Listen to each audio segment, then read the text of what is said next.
Welcome back to the Georgia Grown Kitchen in downtown Atlanta at the Georgia Department of Agriculture. I'm Marcia Crowley, and I have Haley Payne here with me again today, helping me out. Hey, Haley. Hey. Today we're going to make a basic, simple apple pie with fresh Georgia apples. And I think people are intimidated and don't make pies like they should because they feel like they have to make the crust. But that's not the case. You can buy a store-bought crust, and they're equally as good. Where can you find that in the store? You can find this particular crust in the refrigerator section of any grocery store, and it's a double crust, and we're going to use both of them today. Okay. All right, I've got 6 Georgia cooking apples in this pie plate. So there's a difference between, like, eating apples and Yes, there cooking is. apples? Yes, there is. Okay. For a cooking apple, you need to use a Rome or a Granny Smith or a John o' Gold or any of the others that are designated for cooking. The best eating apples are Red Delicious and Gold Delicious. And if you cook with those, they become a little mealy. Oh, okay. So there is a difference. All right, we're going to sprinkle 2 tablespoons of lemon juice over these sliced apples. What does the lemon juice do? It keeps the apples from turning. Oh, okay. And this little contraption here, if you see this in a grocery store, it's called an apple peeler core, and it's excellent for making pies. You press it down on the apple, and the core comes out, and you get slices, which you would cut in half for this to make them thinner. So does it matter how you cut the apples? You can cut them... You can cut them any way you want to. Okay. Okay. All right, now we're going to add a half a cup of sugar, 2 tablespoons of cornstarch. Now, does the cornstarch thicken it? It will allow this to thicken.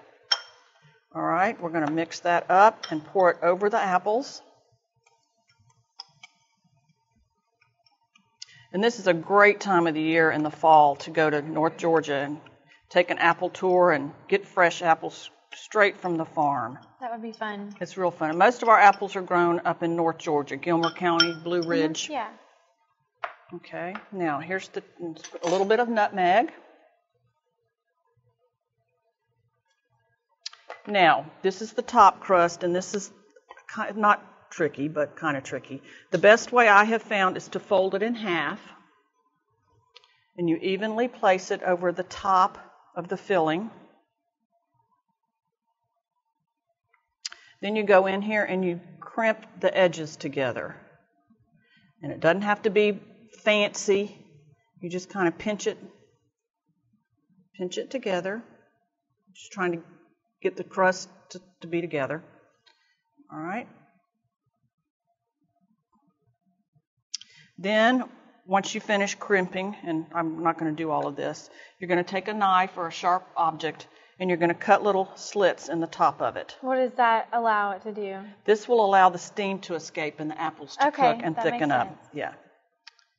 You just make a couple of slits, and like I said, I would normally finish crimping these edges. Okay, then you're going to bake this at 425 for about 40 minutes, and then we have a finished product right here. And this is so basic and so good and so easy. It looks really good.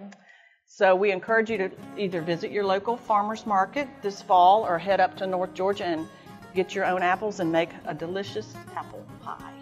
Thank you again for joining us at the Georgia Department of Agriculture, and be sure to visit your local farmer's market. Thank you.